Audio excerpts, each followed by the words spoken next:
अस्सलाम वालेकुम dear aspirant, कैसे हैं आप सब? ठीक हैं, खैरियत से हैं? मैं साले मोहम्मद एजुकेशन एंड पेडागोजी के प्लेटफॉर्म से आपकी खिदमत में हाजिर हूँ। बहुत सारे स्टूडेंट ने मुझे अप्रोच किया था, कॉल्स आपके बहुत बेशुमार आए थे, मैसेजेस आए थे कि सर एसएसटी के साइंस के पोस्टें कब अनाउंस होने वाली हैं। और सर क्या हम एलिजिबल हैं? हमने बीएस किया है, हमने बीएड किया है, या हमने जो है वो एक साल बीएड किया है। और इसके अलावा हमारे पास वो एस्पिरेंट जो एसएसटी जनरल की तैयारी कर रहे थे, उनके कुछ सवाल थे। तो मैंने सोचा कि एक कंप्लीट एक ऐसी इंफॉर्मेटिव वीडियो बनाऊं जिसमें आप तमाम के जो हैं वो सवालात के जो हैं आंसर हों। तो लिहाजा इस वीडियो में हम एसएसटी साइंस के मुकम्मल syllabus, eligibility criteria, service rule को डिस्कस करेंगे। इसके साथ साथ एसएसटी जनरल का जो एक्सपेक्टेड सिलेबस जो अभी अनाउंस होने वाला है उसके हवाले से बात करेंगे। और इसके हवाले से जो हमारे पास हेडमास्टर की जो पोस्टें आई थी उस हवाले से, जो हमारे पास कोर्ट का जो फैसला था उसके बाद के हवाले से जो है पोजीशन देखेंगे। और इसके साथ साथ मोस्ट इम्पोर्टेंट, हम एसएसटी साइंस के जो तैयारी है उसके हवाले से भी डिस्कस करेंगे कि हम तैयारी कैसे करेंगे। तो चलिए स्टार्ट करते हैं आज का हमारी सेशन स्टार्ट करते हैं। तो चलें जी, इस हवाले से हम सबसे पहले जो है वो एसएसटी साइंस न्यू सिलेबस को जो है हम देखेंगे डिटेल से। और देखेंगे कि हमारे पास एसएसटी जर्नल का जो एक्सपेक्टेड सिलेबस है वो क्या हो सकता है। इसके अलावा एमसीक्यू के हवाले से जो है वो देखेंगे पेपर पैटर्न क्या होगा। और हमारे पास जो स्मार्ट स्टडी प्लान क्या होगा। और एलिजिबिलिटी क्राइटेरिया को भी हम डिस्कस करेंगे। तो चलें जी, स्टार्ट करते हैं। सबसे पहले हम इस वीडियो में डिस्कस करेंगे एसएसटी साइंस और जर्नल का सिलेबस। उसके बाद हम देखेंगे कितने एमसीक्यूज आएंगे और कौन से सब्जेक्ट इंक्लूड हैं। और इसके अलावा मैं आप लोगों को ये बताऊंगा कि आप हमारे साथ रह के कैसे स्मार्ट स्टडी कर सकते हैं और अपनी कामयाबी को यकीनी बना सकते हैं। और इसके अलावा हम एलिजिबिलिटी क्राइटेरिया भी आज हम डिस्कस करेंगे। तो चलिए जी, स्टार्ट करते हैं। तो सबसे पहले हमारे पास ओल्ड डिस्ट्रीब्यूशन, मार्क्स डिस्ट्रीब्यूशन है, इसको मैं ज़रा डिस्कस कर लूँ। ये एलिजिबिलिटी क्राइटेरिया को हम अभी आगे स्लाइड्स में डिस्कस करेंगे। सबसे पहले हम मार्क्स डिस्ट्रीब्यूशन को देख देते हैं। देखिए, सबसे पहले हमने देखे कि आप एसएसटी साइंस की जो पहले हमारे पास पोस्टें आती थी, ये हमारे पास जो है पुराना बलूचिस्तान पब्लिक सर्विस कमीशन का एडवर्टाइजमेंट है। इसमें आप देखेंगे कि हमारे पास पहले पेपर जो है वो सब्जेक्टिव पेपर का होता था और 100 नंबर का होता था। जिसमें हमारे पास पार्ट वन जो था वो आपके पास English general methods of teaching या क्लासरूम मैनेजमेंट, या जिसको हम पेडागोजी कहते हैं, वो आते हैं। और इसमें हमारे पास ये 40 मार्क्स का होता था। ठीक है। अच्छा जी, फिर उसके बाद आप क्या करते थे कि पार्ट टू में से जो आपके पास ये सब्जेक्ट थे, इसमें से आपने क्या करना होता था कि आप इसमें से सब्जेक्ट चूज करते थे अपने पसंद के दो। यानी कि जिसमें आपका जो है वो बैकग्राउंड है उसमें आप करते थे। मिसाल के तौर पे केमिस्ट्री फिजिक्स को सिलेक्ट कर लिया। ठीक है। केमिस्ट्री और बायो का ज़्यादा कम्बिनेशन रखा जाता था, फिजिक्स और मैथमेटिक्स का ज़्यादा कम्बिनेशन रखा जाता था। तो इसकी इस हवाले से कोई मुमायनत नहीं थी, यानी कि आप मैथ और बायोलॉजी को भी एक साथ रख सकते थे। ठीक है। लेकिन यह है कि आप इसमें से दो रख जाते थे तो आपके पास 60 मार्क्स का पोर्शन जो है, दो सब्जेक्ट यहाँ पे कवर हो जाते थे और यहाँ पे 40 हो जाते थे। तो 100 मार्क्स का पेपर जो है आपके पास आता था। ठीक है। ये हमारे पास ओल्ड मार्क्स डिस्ट्रीब्यूशन थी। अब बलूचिस्तान पब्लिक सर्विस कमीशन ने 2026 में जो है एसएसटी साइंस का जो सिलेबस अनाउंस किया है, उस हवाले से जो है वो मार्क्स रखे गए हैं 100। और सबसे मज़े की बात यहाँ पे ये है, बल्कि शॉकिंग बात ये है, कि अगर आपने मिसाल के तौर पे अपने अपने एफएससी में या बीएस में या अपने बीएससी में, जो ओल्ड बीएससी है, उसमें फ़र्ज़ कर लें अगर आपने कोई साइंस सब्जेक्ट या फिज़िक्स केमिस्ट्री में आपका बैकग्राउंड नहीं है, लेकिन फिर भी आपने उसमें पेपर देना होगा। अब जो कि आगे मार्क्स डिस्ट्रीब्यूशन ऐसी बनाई गई है, हो सकता है इसके आगे अगर जो है ये एडवर्टाइजमेंट में जो पोस्टें अनाउंस होंगी एसएसटी साइंस में, उसमें चेंजिंग की जाए, उसमें अगर जो है इस तरह क्लेरिफाई कर दिया जाए तो ठीक। नहीं तो अब जो मार्क्स डिस्ट्रीब्यूशन ये है उस हवाले से ये है कि अगर आपका कंप्यूटर में भी बैकग्राउंड नहीं है, आपने अटेम्प्ट करना है। अगर आपने बायो में भी अगर आपका बैकग्राउंड नहीं है तो आपने अटेम्प्ट करना ही है। ठीक है। ये हमारे पास मार्क्स डिस्ट्रीब्यूशन, जिसमें हमारे पास एमसीक्यूज में टेस्ट लिया जाएगा और 100 मार्क्स हैं। और 100 मार्क्स की डिस्ट्रीब्यूशन ऐसी की गई है कि आपको चॉइस नहीं दी गई है कि आप जो है वो केमिस्ट्री के साथ बायो को उठाएं। ठीक है। इस तरह मार्क्स डिस्ट्रीब्यूशन नहीं किया। मार्क्स डिस्ट्रीब्यूशन इस तरह की गई है कि हर सब्जेक्ट से, 8 सब्जेक्ट से जो है एक रेशियो उठाया गया है। और उस हवाले से जो है आपने जो है उसको अटेम्प्ट करना होगा। अब आप कहेंगे कि सर जो है इसको अगर हम मज़ीद तफसील से करें कि 100 मार्क्स और किसी में चॉइस नहीं है वो कैसे, इस बात को मैं अभी आपको समझाता हूँ। अब आपके पास जो है साथ में आपके पास जो है कोई पेन या पेंसिल होना चाहिए, नोटबुक होना चाहिए, या फिर आपके अपना मोबाइल का जो है कैलकुलेटर उठा लें। ठीक है, ऑन कर लें। यहाँ पे देखें, सबसे पहले हमारे पास इंग्लिश में जो हमारे पास पहले जो आता था वो उसमें हम क्या करते थे, ओल्ड सिलेबस में हम इंग्लिश का एस्से लिखते थे।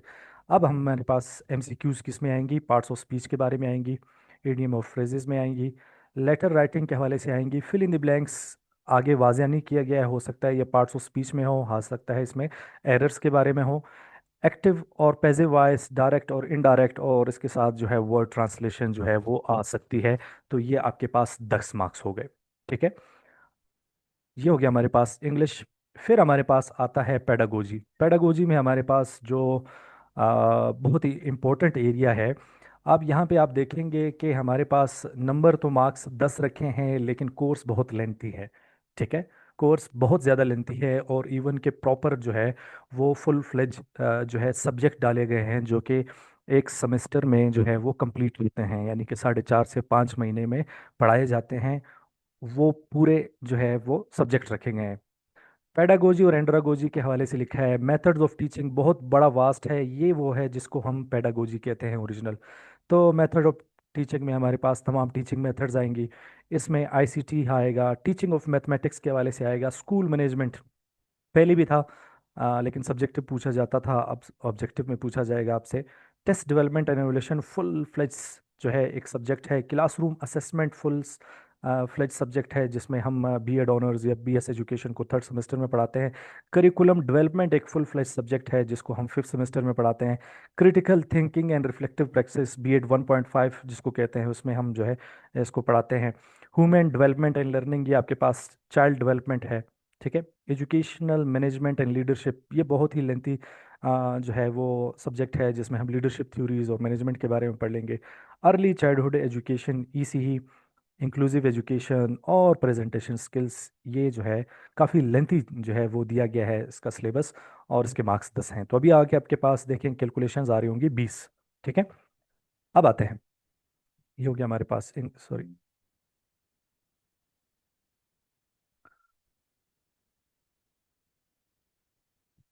अच्छा जी, पेडागोजी हो गया। अब हमारे पास आते हैं आई जो है कंप्यूटर नॉलेज। अब देखिए, यहाँ पे आपको चॉइस नहीं दी गई है।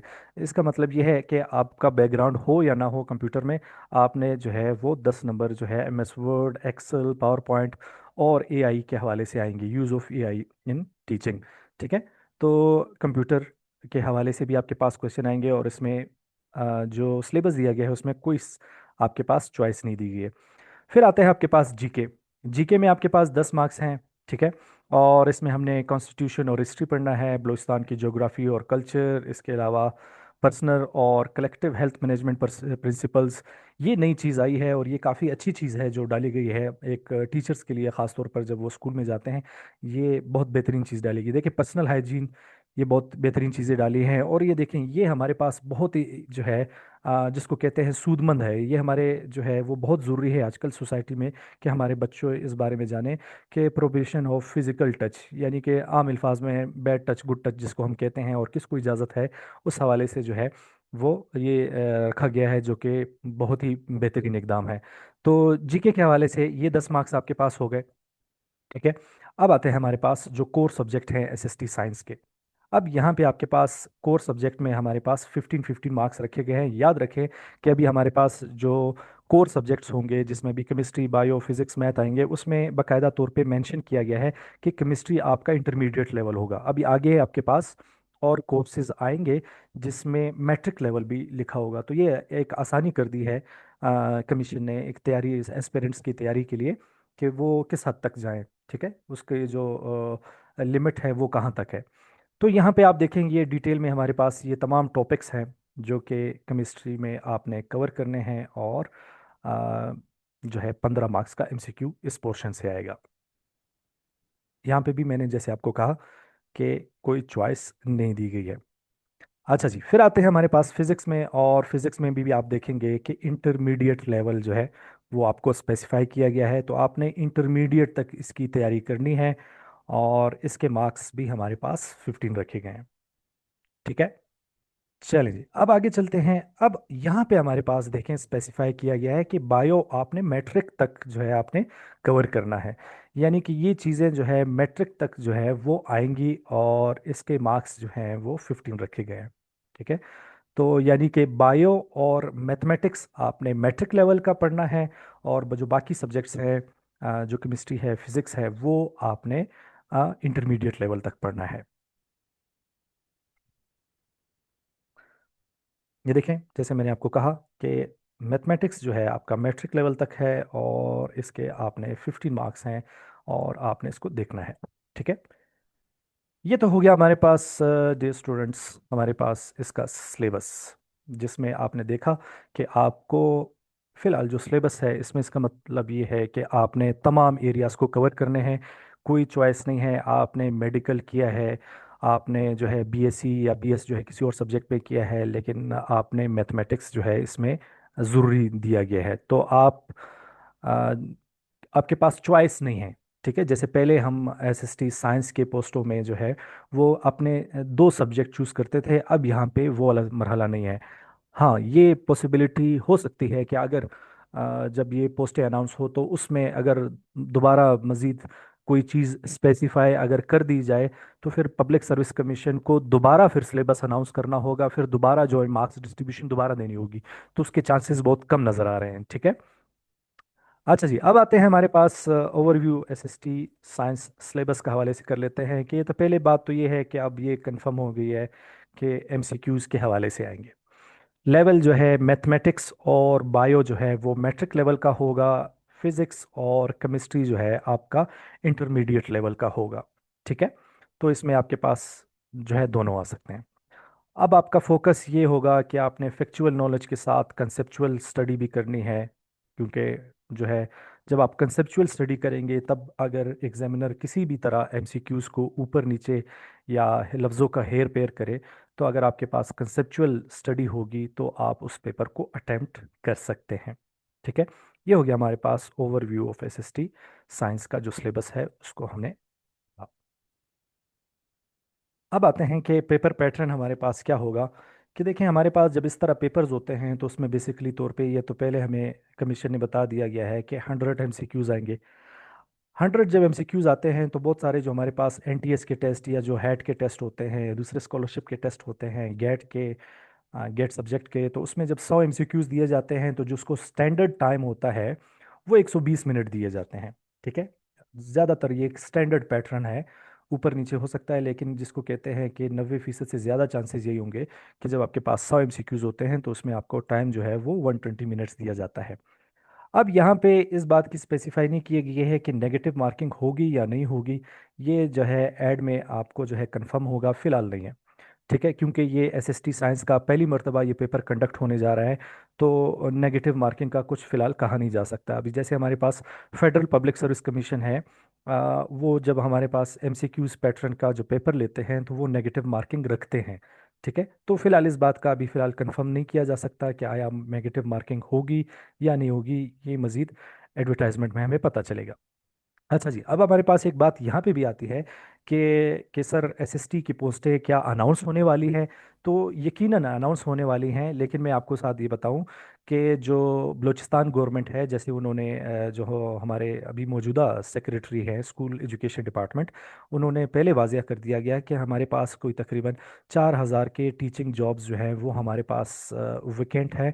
और हम इसको जो है पब्लिक सर्विस कमीशन एकदम इतनी जो है उसके पास कैपेसिटी नहीं है कि वो इतनी जल्दी जो है इन सब की रिक्रूटमेंट करे। तो हम साथ साथ हम क्या करेंगे कि हम हेडॉक में एसएसटीज को लेंगे। ठीक है। एडॉक में एसएसटीज लेंगे कि यानी कि फ़ौरन लेंगे। उसका जो सिलेक्शन क्राइटेरिया है ज़ाहिर है वो डिप्टी कमिश्नर और दीगर जो मेम्बरान होते हैं उसके हवाले से जो है एक तरीका तय किया गया है। वो फ़ौरन जो है रिक्रूटमेंट हो जाती है। ठीक है। 1 साल 1.5 साल का 2 साल का कॉन्ट्रैक्ट है, एक्सटेंडेबल है अगर गवर्नमेंट चाहे। तो ये तो हो गया हमारे पास एडहॉक, लेकिन ये है इसके साथ साथ गवर्नमेंट ये भी इरादा रखती है कि बलूचिस्तान पब्लिक सर्विस कमीशन को ये पोस्टें जो है वो वक्त के साथ साथ दिए जाएं, और वो प्रॉपर रिक्रूटमेंट भी करें। तो ये उसी पाइपलाइन में ये पोस्टें आ रही हैं कि बलूचिस्तान पब्लिक सर्विस कमीशन जो पहले सब्जेक्टिव में आप देखें कि यही बात है कि आपके जब सब्जेक्टिव पेपर होते हैं उसका जो रिजल्ट बनाना या उसको चेक करना, उसकी मार्किंग करने में 6 6 महीने लग जाते हैं, 8 8 महीने लग जाते हैं। तो यही वजह है कि बलूचिस्तान पब्लिक सर्विस कमीशन ने अब नई पॉलिसी इख्तियार की है कि एमसीक्यूज तो जल्दी चेक होते हैं पेपर, ठीक है, एमसीक्यूज जल्दी चेक होते हैं, तो ये जल्दी जो है रिक्रूटमेंट पॉसिबल अभी होगी। तो लिहाजा बलूचिस्तान पब्लिक सर्विस कमीशन खास तौर पे एजुकेशन में, एसएसटी साइंस में जो रिक्रूटमेंट है वो स्पीड अप करना चाह रही है, इसलिए उन्होंने एमसीक्यूज पैटर्न मुतारिफ कराया है।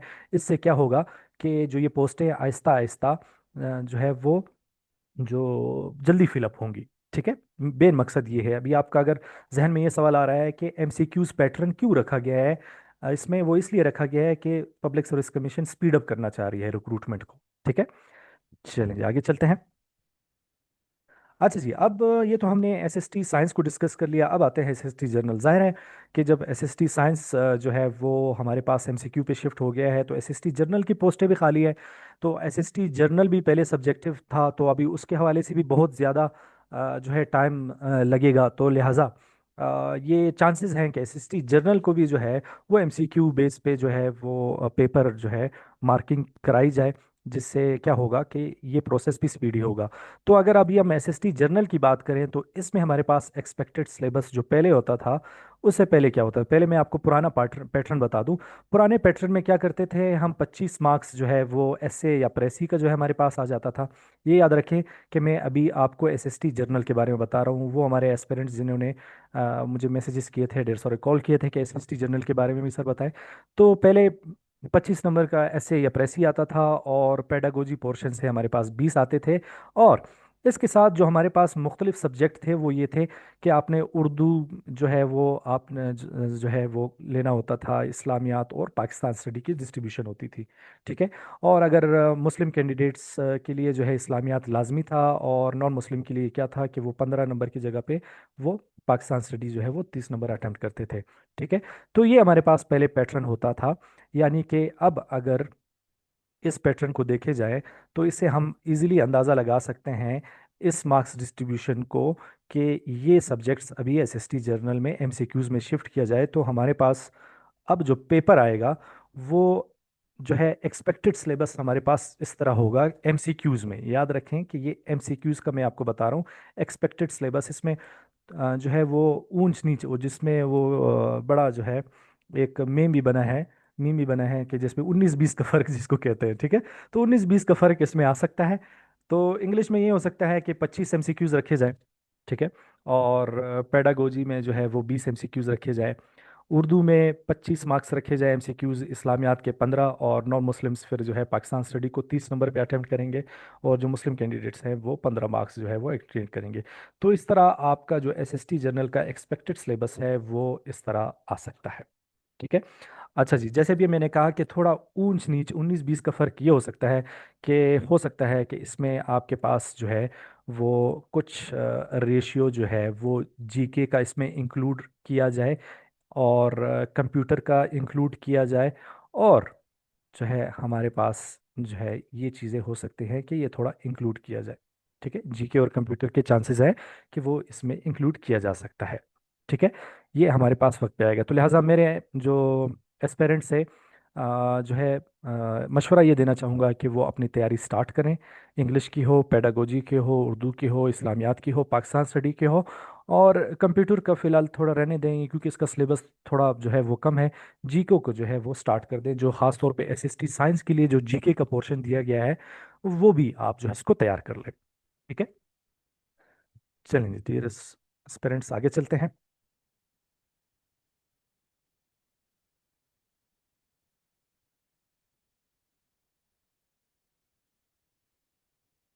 अच्छा जी, ये हमारे पास दोबारा पीछे जा रहा है, चले आगे चलते हैं। अच्छा जी, अब बात करते हैं कि हमारे पास एलिजिबिलिटी क्राइटेरिया क्या होगा, ठीक है। एसएसटी साइंस के लिए हमारे पास एलिजिबिलिटी क्राइटेरिया क्या होता है, और एसएसटी साइंस के लिए क्या होता है, और मैं आपको इस वीडियो में हेडमास्टर के एलिजिबिलिटी क्राइटेरिया के बारे में भी आपको बताऊंगा, ठीक है।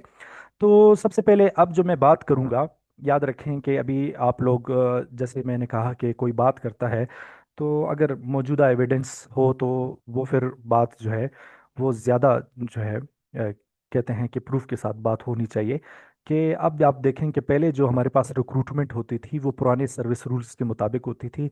अब जो हमारे पास जो रिक्रूटमेंट हो रही है वो 17 दिसंबर 2020 के जो नोटिफाई सर्विस रूल है, सर्विस रूल, जिसमें हमारे पास स्कूल एजुकेशन डिपार्टमेंट के इसके मुताबिक अब रिक्रूटमेंट होगी। तो अब जब ये रिक्रूटमेंट हो रही है तो इसमें कुछ चेंजेस लाई गई हैं। ठीक है। अब आप देखते हैं कि इसमें चेंजेस जो है वो लाई गई हैं, क्वालिफिकेशन के हवाले से चेंजेस लाई गई हैं और एलिजिबिलिटी क्राइटेरिया के हवाले से चेंजेस लाई गई हैं। तो ये जो हमारे पास सर्विस रूल है 16 एंड अबव, अब इसके रूल के तहत मैं आपको बताऊंगा कि पहले क्या था और अब जो रिवाइज हुआ है इसमें हमारे पास क्या एलिजिबिलिटी क्राइटेरिया रखा गया है एसएसटी साइंस, एसएसटी जर्नल और हेडमास्टर के लिए। क्योंकि बहुत सारे स्टूडेंट के मैसेजेस थे कि सर हमने बीएस किया है, साइंस किया है, हमारे पास बीएड नहीं है, किसी ने एमएड किया था और एमए किया है उसके साथ बीएड है। तो अभी तमाम आपके सवालात का जवाबात जो है वो इंशाल्लाह इस पे कवर हो जाएंगे। अच्छा जी, सबसे पहले हम आते हैं, मैं अभी आपको प्रीवियस एलिजिबिलिटी क्राइटेरिया बताऊंगा कि ये सबसे पहले हमारे पास जो पहले होते थे उसमें क्या होते थे। तो ये मैंने पुराना जो एडवर्टाइजमेंट के एक जो है वो उठाया हुआ है। पहले जब आपके पास एसएसटी साइंस जब रिक्रूटमेंट होती थी तो उसमें आपके पास बैचलर डिग्री साइंस होनी चाहिए थी और उसके साथ साथ यहाँ पे एंड का लफ्ज़ है। एंड का मतलब ये है कि आपके पास अगर बीएस साइंस की डिग्री है या बीएससी है तो उसके साथ साथ आपके पास बैचलर डिग्री इन एजुकेशन लाजमी होनी चाहिए। लफ्ज़ एंड का जिक्र है, ये एंड का बहुत ज़्यादा जो है यहाँ पे इम्पोर्टेंस है। यानी कि आपके बीएससी के साथ बैचलर डिग्री आपके साथ होनी चाहिए थी, फिर आप जो है एलिजिबल होते थे। दूसरा जो है हमारे पास जो है एक बैचलर डिग्री इन एजुकेशन जो बीएड ऑनर जिसको कहते थे, या फिर आपके पास वो डिग्री होनी चाहिए थी, उसके लिए आप एलिजिबल थे। अब जो मैं बात करने जा रहा हूँ, ख़ास तौर पे जो मेरे एजुकेशन के स्टूडेंट्स हैं, जो एस्पेरेंट्स हैं, वो तैयारी कर रहे हैं, उनके लिए अब जो है जो है थोड़ी परेशानी की बात आने वाली है। ठीक है, कि अब आप देखें कि बीएड ऑनर्स आपके पास होना चाहिए था, फिर आप एसएसटी साइंस के लिए एलिजिबल होते थे। दोबारा सुन लें, बीएड ऑनर्स या बीएस एजुकेशन की डिग्री अगर आप के पास होती थी तो आप एलिजिबल थे। चलें जी, अब आगे चलते हैं। अब जो हमारे पास सर्विस रूल रिवाइज हुए हैं, अब जो मैंने आपको नोटिफिकेशन दिखाया है जो 2020 के हैं, अब वहाँ पे आप देखें कि आपको वहाँ पे 3 पॉइंट्स नज़र आ रहे थे। मैं दोबारा ज़रा आपको एक दफ़ा ले जाऊँ कि यहाँ पे देखिए आपको ABC जो है वो नज़र आ रहे थे। अब यहाँ पे आपके पास वो चीज़ नज़र नहीं आ रही अब, क्योंकि ये रिवाइज हुआ है। अब देखें, जो मैं अब बता रहा था कि हमारे एजुकेशन के स्टूडेंट्स के हवाले से, आपने देखा होगा कि हमारे एजुकेशन के जो स्टूडेंट थे जिन्होंने बीएड किया था, जिन्होंने बीएड ऑनर्स बीएस एजुकेशन किया था, वो जब हेडमास्टर के पोस्टों के लिए अप्लाई कर रहे थे तो उनको पहले एलिजिबल नहीं किया जा रहा था, बाद में उनको अलाउ किया गया था। ठीक है, तो काफ़ी मुश्किलात, काफ़ी तगोदो उनको करनी पड़ी थी। तो अभी भी आपने उसी तरह तगोदो करनी है। कैसे, अब मैं आपको बताता हूँ। देखें, सेकेंडरी स्कूल टीचर साइंस है। अब यहाँ पे जो इंपॉर्टेंट बात बताई गई है कि बैचलर डिग्री आपके पास होनी चाहिए सेकेंड डिवीजन साइंस में, विद बीएड होना चाहिए। ठीक है, फ्रॉम अ रिकग्नाइज यूनिवर्सिटी, यानी कि आपके पास जो है वो बीएस की डिग्री होनी चाहिए, या फिर जिसको ओल्ड बीएससी कहते हैं वो डिग्री होनी चाहिए, और आपके पास बीएड होना चाहिए। तो सबसे पहले जो वो मेरे तमाम जो स्टूडेंट्स हैं जो पूछना चाह रहे हैं कि सर मैंने एमएस बीएस केमिस्ट्री किया है, बीएस साइंस किया है, आप एलिजिबल हैं सिर्फ इस शर्त पे अगर आपके पास बीएड की डिग्री है तो आप एलिजिबल है। ठीक है। अब यहाँ पे बात आती है कि सर बीएड तो कौन सा वाला बीएड, अगर आपने बीएस किया हुआ है या ओल्ड बीएससी की है, आपने 1 साल वाला बीएड किया है तब भी आप एलिजिबल हैं। अगर आपने जो है वो बीएस किया है उसके बाद आपने 1.5 वाला बीएड किया है तो अभी आप एलिजिबल हैं। ठीक है। अब ये जो एलिजिबिलिटी क्राइटेरिया है, अगर मिसाल के तौर पे अगर कल को कोई नहीं मानता है तो आप इसकी इक्विवेलेंस सर्टिफिकेट बना सकते हैं एचएससी के जरिए कि बीएड 1.5 इक्वल टू बीएड है।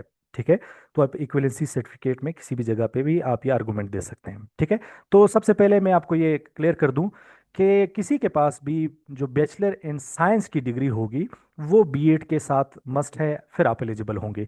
तो अब ये बात तो कंफर्म हो गई कि बीएस के साथ साइंस है। अब यहाँ पे मेरे पास जो कुछ स्टूडेंट हैं, अब इसका जवाब आपको कमीशन से मिलेगा। इसका मतलब ये है कि जो आपके पास जो बीएस फिजिक्स है वो एलिजिबल है, बीएस केमिस्ट्री वाले एलिजिबल है। ठीक है, बीएस जो हमारे पास जोलॉजी करते हैं, बॉटनी करते हैं, वो एलिजिबल हैं। ठीक है, बीएस मैथमेटिक्स वाले एलिजिबल हैं। ठीक है, और बीएससी जो कंप्यूटर साइंस, जो बीएस कंप्यूटर साइंस कहते हैं, जो बीसीएस है, वो हमारे पास एलिजिबल हैं। अब बात आती है कि कुछ ऐसे सब्जेक्ट्स भी हैं कि जो बीएस ज्योग्राफी है। ठीक है, अब ये ऐसे डिपार्टमेंट हैं जिसकी कंफर्मेशन फिर आपने क्योंकि वो इंस में नहीं दिया गया है, तो लिहाजा इसकी कंफर्मेशन आपको फिर जो है पब्लिक सर्विस कमीशन जो है वो अपने एडवर्टाइजमेंट जब अनाउंस करेगा तो उसमें वो डिग्रीज रखता है कि कौन कौन से एलिजिबल हैं। ठीक है, अब वो फैसला करेगी कि आया उसको सिर्फ ये सब्जेक्ट्स की ज़रूरत है, वो एलिजिबल हैं कि जिसमें जो स्कूल में पढ़ाए जाते हैं, फिजिक्स केमिस्ट्री बायो मैथ और कंप्यूटर, आया सिर्फ इनकी ज़रूरत है तो सिर्फ इनको एलिजिबल है, या फिर जो है ज्योग्राफी और दूसरे जो सब्जेक्ट्स हैं उनकी भी ज़रूरत है या नहीं है, तो वो कर सकते हैं। ठीक है, अब यहाँ पे बात आती है कि हमारे पास एजुकेशन के स्टूडेंट है, उसका तो यहाँ पे बात नहीं है। अब देखें, मैं आपको ये बताऊं कि जो हमारे पास जो बीएस एजुकेशन जो कर रहे होते हैं या बीएड ऑनर जो कर रहे होते हैं, देखिए आप जब सब्जेक्ट पढ़ते हैं तो आप के पास जो सब्जेक्ट्स है उसमें आप साइंस भी पढ़ते हैं। ठीक है, आप साइंस भी पढ़ते हैं। अब जो हमारे पास जो कोर्स जो साइंस का जो है वो चेंज हुआ है, जो बीएस का जो सिलेबस है, फर्स्ट सेमेस्टर में बाकायदा तौर पे आप एक प्रॉपर साइंस का सब्जेक्ट पढ़ते हैं। तो बीएस एजुकेशन या बीएड डिग्री जो है वो प्रोफेशनल भी है और एकेडमिक भी है। ठीक है, आप दोबारा सुन लें कि आपके पास ये डिग्री प्रोफेशनल भी है, एकेडमिक भी है, यानी कि प्रोफेशनल तो है ही है और उसके साथ एकेडमिक भी है, क्योंकि हम जो बीएस एजुकेशन या बीएड ऑनर्स हैं उसमें हम साइंस सब्जेक्ट भी पढ़ते हैं, आर्ट्स भी पढ़ते हैं। तो यानी कि एसएसटी साइंस के लिए भी एलिजिबल होना चाहिए कानूनी तौर पर, और एसएसटी जर्नल के लिए भी एलिजिबल होना चाहिए। लेकिन जैसे मैंने कहा कि पिछले दफ़ा जो है वो कमीशन का जो सॉफ्टवेयर था वो एक्सेप्ट नहीं कर रहा था, तो लिहाजा इसकी कंफर्मेशन अगेन आप पब्लिक सर्विस कमीशन जो है वो आपको सही गाइड कर सकते हैं कि आया जो है आप एलिजिबल हैं या नहीं है। ठीक है, तो मेरा मानना है कि एलिजिबल होना चाहिए, क्योंकि ये प्रोफेशनल डिग्री भी है, एकेडमिक भी है। ठीक है, तो बहरहाल इसका आप कंफर्मेशन जो है वो फिर वहां से कर सकते हैं। अच्छा जी, अब आते हैं हमारे पास जो एसएसटी जर्नल है उसकी पहले क्वालिफिकेशन जो एलिजिबिलिटी क्राइटेरिया थी वो क्या होती थी। उसके लिए ये होती थी कि आपके पास ओल्ड बीए जिसको कहते हैं, या फिर जो बीए उर्दू जो है बीएस उर्दू, या दूसरे जो हमारे पास आजकल के जो बीएस प्रोग्राम्स आ रहे हैं, या पुराना बीए, उसके साथ भी हमारे पास एंड लगा होता था। यानी कि आपने अगर पुराना बीए किया है या बीएस किया है तो उसके साथ आपके पास जो है वो एक साला बीएड होना चाहिए। ठीक है, ये होना चाहिए था, या फिर आपके पास बीएड ऑनर्स का जो है वो डिग्री होनी चाहिए थी, यानी कि हमारे जो बीएस एजुकेशन के स्टूडेंट हैं या बीएड के स्टूडेंट हैं उनका जो है ये एलिजिबल थे। जैसे हमारे पास एसटी साइंस में एलिजिबल थे, इस तरह यहाँ पे भी एलिजिबल थे। दोनों में बाकायदा तौर पे स्पेसिफाई किया गया था एजुकेशन के स्टूडेंट के लिए कि भाई आप दोनों में एलिजिबल हैं। ठीक है, पुराने वाले में। अब नए वाले में हमारे पास एसएसटी साइंस के हवाले से तो नहीं दिया गया है, लेकिन जर्नल के हवाले से जो है स्पेसिफाई किया गया। अब देखें, जर्नल में हमारे पास दिया है कि बीएस इन एजुकेशन। अब यहाँ पे हमारे पास जो बीएड के स्टूडेंट हैं, बीएस एजुकेशन या बीएड ऑनर्स कर रहे हैं, वो तो एलिजिबल हो गए। या फिर हमारे पास जो बीएड के जो हमारे पास जिन्होंने पुराना बीए किया होता है उसके साथ उनकी कोई बीएड की डिग्री होनी चाहिए। ठीक है, मिसाल के तौर पे बीए पॉलिटिकल साइंस किया है, बीए उर्दू किया है, बीए जो है मुआशियात किया है, उसके साथ अगर आपके पास बीए डिग्री है तो आप एलिजिबल हैं। और यहाँ पे तो क्लियर कट वाजिया किया गया है कि जो बीएड ऑनर्स के जो स्टूडेंट है या बीएस एजुकेशन के स्टूडेंट हैं वो एलिजिबल हैं। लेकिन अब यहाँ पे मैं आपको फर्क बताता हूँ। यहाँ पे तो देखो, बीएस एजुकेशन और बीएड ऑनर्स के लिए तो खुशखबरी है, स्पेसिफाई किया गया है। यहाँ पे स्पेसिफाई नहीं किया गया, यहाँ पे स्पेसिफाई नहीं किया गया है। तो लिहाजा इसके हवाले से क्या करना होगा कि एजुकेशन के जो स्टूडेंट्स हैं उन्होंने जो है कंसल्ट करना होगा डिपार्टमेंट से, पब्लिक सर्विस कमीशन से। सर्विस रूल की तशरीह यहाँ पे अगर वो सही नहीं हुई है तो उसमें जो स्कूल एजुकेशन डिपार्टमेंट जो सेक्रेटेरिएट है वहाँ पे पीपीआईयू में आप जाके जो है ये चीज़ कंफर्म कर सकते हैं कि आया आप एलिजिबल है या नहीं है। दोबारा बताता चलूँ, अगर पब्लिक सर्विस कमीशन के पास इतनी मुकम्मल गाइडलाइंस नहीं हैं इस हवाले से, तो फिर आप school education department civil secretariat में पीपीआईयू डिपार्टमेंट में जाके इसकी तशरीह करा सकते हैं कि आया इस बीएस ज्योग्राफी वाले एलिजिबल है या नहीं है, बीएड ऑनर्स वाले एलिजिबल है या नहीं है, बीएड 1.5 वाले एलिजिबल है या नहीं है। तो इसके जो है जवाब आपको वहाँ पे मिलेगा। ठीक है, चलें जी। तो अब आते हैं हमारे पास के हेडमास्टर, जो हमारे पास जो पहले पोस्टिंग हुई थी, तो उसमें तो सबसे पहले सबको अलाउ कर दिया गया था, लेकिन बाद में फिर हमारे पास जो है अदालत का हवाले से जो है वो फैसला आ गया था। तो उन्होंने जो है ये हमारे पास जो है दिया गया था कि उसमें आपके पास यही जो है तीन अगेन स्पेसिफाई कमीशन ने अभी अपने कर दिया है कि आपके पास अगर मास्टर डिग्री है और उसके साथ बीएड है तब आप एलिजिबल हैं हेड मास्टर के लिए। या अगर आपने बीएस साइंस किया हुआ है किसी भी सब्जेक्ट में साइंस में जो स्पेसिफाई था वो एलिजिबल था। और जो बैचलर डिग्री इन एजुकेशन थी वो थी। अब यहाँ पे अगेन के एक खला आ जाती है कि वो स्टूडेंट जिन्होंने बीएस एजुकेशन किया था या बीएड ऑनर्स किया था क्या वो इस हवाले से है या नहीं। ये अगेन अब जब रिजल्ट आएगा तब पता चलेगा कि उनको रिजल्ट अनाउंस उनका कर रहे हैं नहीं कर रहे हैं या आया वो इंटरव्यू के लिए एलिजिबल है या नहीं है। ठीक है। अच्छा जी अब हम आते हैं तो जो हमारे पास अभी एसएसटी साइंस के जो एस्पिरेंट्स हैं उनके हवाले से मैं टिप्स और टेक्निक्स बताऊं कि अभी आपने पेपर कैसे तैयार कर रहे हैं। सबसे पहले ये है कि एमसीक्यूज आपसे प्रैक्टिस मांगती है। और प्रैक्टिस इस तरह नहीं है कि आप डायरेक्ट एक बहुत सारी मार्केट में इस तरह बुक्स आती है कि वो एमसीक्यूज की बुक आती है तो स्टूडेंट को ए टू जेड कंसेप्ट का नहीं पता थ्योरी का नहीं पता। वो डायरेक्ट जंप कर लेता है एमसीक्यूज में और उसके आंसर याद करने लगता है। ये बहुत ही फेल तरीका है। ये बहुत ही फेल तरीका है नाकाम तरीका है प्लीज़ इसको ना करें क्योंकि अगर आप करेंगे तो आप नुकसान उठाएंगे। और ये नौकरी जो है इतने सालों बाद जो है 6 सालों बाद कभी आती है कभी 8 सालों बाद आती है। तो ये मौका ज़ाया ना करें। एक तो प्रैक्टिस पहले थ्योरी का करें। पहले पूरा कंसेप्ट पढ़ें सब्जेक्ट पढ़ें उसके बाद फिर जो है एमसीक्यू पे आए। डायरेक्ट एमसीक्यू को पढ़ना जो है वो बहुत ही नाकाम तरीका है। ठीक है। अच्छा जी एक तो ये हो गया फिर आपने क्या करना है पास पेपर से तैयारी करनी है। अब public service commission Balochistan public service commission तो पहली मर्तबा ये कर रहा है। तो अभी आप पास पेपर की तैयारी कब करेंगे लेकिन ये अगेन मैं बात बता रहा हूँ कि जब आपकी तैयारी मुकम्मल हो जाए जब आप तमाम कंसेप्ट्स कर लें पढ़ लें सिलेबस कवर कर लें उसके बाद फिर आप फेडरल पब्लिक सर्विस कमीशन के पास्ट पेपर पढ़ेंगे। पंजाब पब्लिक सर्विस कमीशन के केपी के सिंध पब्लिक सर्विस कमीशन के वो फिर आप करेंगे। ठीक है।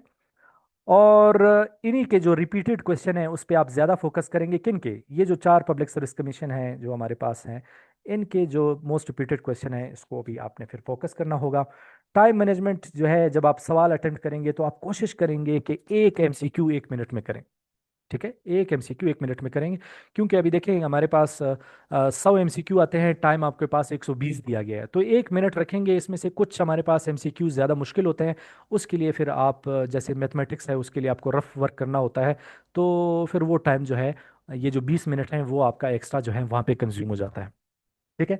और जब भी आप सवाल जो है अटेम्प्ट करेंगे एमसीक्यू तो आप पहले जो रॉन्ग ऑप्शंस हैं उसको आप काटेंगे फिर जो है आप देखेंगे कि कौन से शॉर्ट लिस्टिंग अभी ये मिसाल के तौर पे अब आपको 4 एमसीक्यू है एक सवाल जो है जवाब आपको पता नहीं है लेकिन आप श्योर हैं कि ये दो जो है वो सही नहीं है तो पहले आप दो को एलिमिनेट करेंगे फिर उस दो पे आप सोचेंगे फिर आप क्वेश्चन करेंगे। और अगेन वो बात जो मैं कह रहा हूँ कि आपने एमसीक्यू की जो बुक है उससे तैयारी नहीं करनी है। पहले पहले आपने सिलेबस मुकम्मल करना है उसके बाद आपने एमसीक्यू की बुक से तैयारी करनी है। तो लिहाजा कोई भी चीज़ आपने याद नहीं करनी है पहले समझना है उसके बाद फिर जो है आपको अच्छी तौर पे समझ आएगा। ठीक है। अच्छा जी अब आते हैं कॉमन मिस्टेक्स जो हमारे स्टूडेंट्स करते हैं तैयारी करने में कि वो पेडागोजी जो है वो कहते हैं 10 मिनट का है जान दो रहने दो इले का प्रेज दा इल्ले था। ये आपने नहीं करना है। ठीक है। तो या फिर कहते हैं कि भाई जो कंप्यूटर है कंप्यूटर के 10 नंबर हैं एमएस वर्ड आता है एमएस एक्सेल आता है इसमें क्या है तो जाहिर है वो तो एमएस वर्ड तो आपसे ये नहीं पूछेगा कि एमएस का क्या मतलब है कि माइक्रोसॉफ्ट वो तो फिर आपसे थोड़े कॉम्प्लिकेटेड क्वेश्चन पूछेंगे। तो आपने किसी भी सब्जेक्ट को इग्नोर नहीं करना है जैसे पेडागोजी है कंप्यूटर के 10 मार्क्स हैं या दूसरे हैं आपने ये इग्नोर नहीं करना है। 10 नंबर का मतलब ये है कि ये आपका मेरिट बना रहा है। तो जो हमारे पास साइंस के जो स्टूडेंट है वो कह रहे हैं कि अगर मैं फिजिक्स केमिस्ट्री बायो पे बहुत ज़्यादा फोकस करूंगा और इसको इग्नोर करूंगा तो आपका मेरिट ही यही बनाता है। पेडागोजी कंसेप्चुअल है। पेडागोजी और कंप्यूटर ये कंसेप्चुअल है इसको जब आप करेंगे तो ये सॉलिड मार्क्स हैं। जैसे वो हम कहते हैं ना कि सब्जेक्टिव में आपके पास जो मैथमेटिक्स है वो सॉलिड मार्क्स आप ला सकते हैं 100/100 ला सकते हैं। तो इसी तरह ये पेडागोजी और कंप्यूटर को आपने इग्नोर नहीं करना है। ये सॉलिड मार्क्स हैं जिसको कहते हैं मुफ्त के मार्क्स हैं इसको आपने वो नहीं कर रहे। अच्छा जी दोबारा आपने एमसीक्यूज पे जंप नहीं करना है पहले आप थ्योरी पढ़ेंगे उसको रिवाइज करेंगे उसके बाद एमसीक्यू पे जाएंगे। एमसीक्यू अगर आपके पास गलत आ रहे हैं आप जवाबात अटेम्प्ट नहीं कर रहे हैं दोबारा आप जाएंगे जो तैयारी जो आप जिस बुक से कर रहे हैं या जिस टीचर से कर रहे हैं, आप दोबारा उस कंसेप्ट को पढ़ेंगे और फिर दोबारा जो है एमसीक्यू पे आएंगे। और प्रैक्टिस आपने करनी है। प्रैक्टिस आपने एमसीक्यू की जो है लाजमी करनी है। सॉरी, ये आप जो है नो नहीं है। प्रैक्टिस आपने लाजमी करनी है। ठीक है। स्टडिंग विदाउट स्ट्रेटजी जो है वो आपको फेल कर सकती है। ठीक है। सॉरी, यहाँ पे जो आपके पास है कि कुछ बच्चे क्या करते हैं, एमसीक्यू की प्रैक्टिस नहीं करते हैं। जब आपने रिवाइज कर लिया, सब कुछ पढ़ लिया, तो फिर आपने एमसीक्यू की प्रैक्टिस लाजमी करनी है। अपने आप को गेज करना है कि आया मैंने ये कंसेप्ट कर लिया है, अब मैं एमसीक्यू की प्रैक्टिस करूँ या ना करूँ। बहुत सारे ऐसे स्टूडेंट होंगे जो तमाम कंसेप्ट याद कर लिए होंगे लेकिन एमसीक्यू की प्रैक्टिस नहीं करते। एमसीक्यू वो छोटी छोटी खामियां आपको बताता है कि आपका ये एरिया कमजोर है। ठीक है। तो उस हवाले से आपका फायदा होगा। और कुछ स्टूडेंट ऐसे करते हैं कि स्टडिंग विदाउट स्ट्रेटेजी, कुछ पता नहीं है, कभी बायो उठा ली, कभी फिजिक्स उठा लिया, कभी मैथ्स उठा लिए, कभी ये करना नहीं। इस तरह आपने नहीं करना है। बाकायदा एक प्लान की तरह जाना है कि कुछ दिन आप इसको पढ़ोगे, कुछ दिन आप उसको पढ़ोगे, एक टाइम टेबल बनाओगे। अब वो टाइम टेबल मैं अभी आपको आगे बताऊंगा कि वो आपने किस तरह पढ़ना है। वो आपने स्मार्ट स्टडी प्लान के तहत चलना है। आपने इस तरह करना है कि ये मैंने एक मिसाल दी है, इसमें आप फर्ज कर लें किसी को बायोलॉजी और केमिस्ट्री कम लगती है, तो वो यहाँ पे दिन के जो है वो कम या ज़्यादा कर सकता है। इस तरह मिसाल के तौर पे करना है कि पहले 5 दिन जो है आप सिर्फ बायोलॉजी और केमिस्ट्री को फोकस करें। उसके 5 दिन फिर बाद आप फिजिक्स और मैथ को फोकस करें। फिर इंग्लिश और जीके अगर आपको आसान लगता है तो इसके लिए एक एक दिन रखें। और पेडागोजी जो कि बहुत लेंथी है, इसलिए मैंने इसमें 3 दिन रखे हैं एक सब्जेक्ट के लिए, क्योंकि बहुत लेंथी है। जैसे मैंने कहा ना कि इसमें जो सब्जेक्ट्स डाले गए हैं वो पूरे सेमेस्टर में हम पढ़ाते हैं, 4.5 से 5 महीने में हम पढ़ाते हैं। और यहाँ पे तो ज़ाहिर है, तो वो कवर करने फिर 3 दिन जो है आपसे मांगेगा। ठीक है। तो इस तरह आपने करना है। ये बात ये नहीं है कि आपने सिर्फ 15 दिन में एसएसटी की तैयारी कर ली। ये पहले 15 दिन का है, फिर नेक्स्ट 15 दिन सेम यही चलेगा। फिर दोबारा बायोलॉजी केमिस्ट्री पे आएंगे, फिर फिजिक्स मैथ में आएंगे, फिर इंग्लिश में जाएंगे, फिर ये में आएंगे। ठीक है। तो इस तरह आपने ये 2 to 3 मंथ्स जो है इस प्लान को फॉलो करेंगे, तब आपका कोर्स मुकम्मल होगा। इसका हरगिज ही मतलब नहीं है कि 15 दिनों में आपकी एसएसटी की तैयारी होगी। ठीक है। ये इसका मतलब बिल्कुल हरगिज नहीं है। ये आपने रिपीट होगा। ये साइकिल जैसे ही यहाँ पे खत्म हो गया, दोबारा आपने साइकिल स्टार्ट करना होगा। अच्छा जी, अब मैं आपको फाइनल एडवाइस देता हूँ कि जो है ये है कि डायरेक्ट एमसीक्यू पे नहीं जाएं। आप कंसेप्ट क्लियर कराएं और फिर तैयारी करें। रोज़ जब आप पढ़ते हैं रात को फिर उसके एमसीक्यू की प्रैक्टिस करें। रेगुलरली रिवीजन करें। ठीक है। और अपडेटेड विद सिलेबस पे चले। अगर कोई डे टू डे अगर कोई और इसमें जो है सिलेबस के हवाले से अगर कोई चीज़ें आती हैं तो उसमें फिर मैं आपको इन्फॉर्म करूंगा। और स्मार्ट प्रिपरेशन प्लान के तहत चले। एक सिलेबस, एक सब्जेक्ट को जो है वो पूरा हफ्ता ना पढ़ें, दो दो के रखें, तीन तीन का रखें। इस तरह जैसे मैंने प्लान बताया उस हवाले से जाए, तो इंशाल्लाह आपकी कामयाबी जो है वो यकीनी होगी। तो अगर आपने जो है मेरे हवाले से से तैयारी करनी है, तो फिर हमने बाकायदा क्लासेस का आगाज़ हम करने जा रहे हैं इंशाल्लाह। तो इस नंबर पे आप मुझसे रब्ता कर सकते हैं। हम एसएसटी साइंस की जो है मुकम्मल तैयारी करवाएंगे, मुकम्मल सब्जेक्ट्स की, इन 8 सब्जेक्ट्स की मुकम्मल तैयारी करवाएंगे। और इंशाल्लाह हमारी भरपूर कोशिश होगी कि आपकी कामयाबी को हम अपने प्लेटफॉर्म के ज़रिए जो है वो यकीनी बनाएं। तो इस हवाले से आप मुझसे रब्ता कर सकते हैं। इसमें ये डिटेल्स आपको गिवन है कि हम वीकली मॉक टेस्ट भी आपसे लेंगे, सिलेबस भी कंप्लीट करवाएंगे, और आपको डिटेल लेक्चर भी जो है, रिकॉर्डेड लेक्चर भी आपको देंगे। इसके अलावा अगर आपने जो है हमारी वीडियो अच्छी लगी और इस तरह आपने अपडेट रहना है और इस तरह इंफॉर्मेशन से, तो हमारा जो चैनल है एजुकेशन पेडागोजी बाय साले मोहम्मद, इसको सब्सक्राइब करें, कमेंट करें कि आप अगर कोई और कन्फ्यूजन बाकी है तो उसके हवाले से हमें कौन सी वीडियो बनानी चाहिए, आपकी क्वेरीज हैं तो ये करें। तो सब्सक्राइब करें हमारा चैनल, इस हवाले से आप अपडेटेड रहेंगे। तो अभी आपसे इजाज़त लेना चाहूँगा। मैं उम्मीद करता हूँ कि आपके तमाम सवालात का जवाब जो है वो मैं दे चुका हूँगा। और अगर आपने पेडागोजी की तैयारी करनी है, तो जैसे मैंने पहले कहा कि आप जो है इन सब्जेक्ट्स तमाम इसमें मेंशन है, इसमें से जो एसएसटी साइंस के हैं उसको उठा के सिर्फ आपने तैयारी करनी है। तो सेकंड एडिशन भी अवेलेबल है, थर्ड एडिशन भी अवेलेबल है। अगर जो है आर्चर रोड में ये बलूचिस्तान जो है आपके पास नजीब बुक डिपो है, मूसा बुक डिपो है, इसमें आपके पास जो है ये बुक्स आपको वहाँ पे मिल जाएंगे आर्चर रोड में। और अगर थर्ड एडिशन अगर अवेलेबल नहीं थी तो सेकंड एडिशन में भी आपके पास जो है ये हेल्पफुल साबित रहेगी। ठीक है। तो इस बुक से भी आप अपनी पेडागोजी पोर्शन की तैयारी कर सकते हैं। इस हवाले से अगर कोई सवाल है, मज़ीद कन्फ्यूजन है, तो आप मुझसे इस नंबर पर रब्ता कर सकते हैं। अब आपसे इजाज़त लेना चाहूँगा। खुश रहिए, आबाद रहिए, और अल्लाह आप लोगों को कामयाब करे। अल्लाह हाफिज़।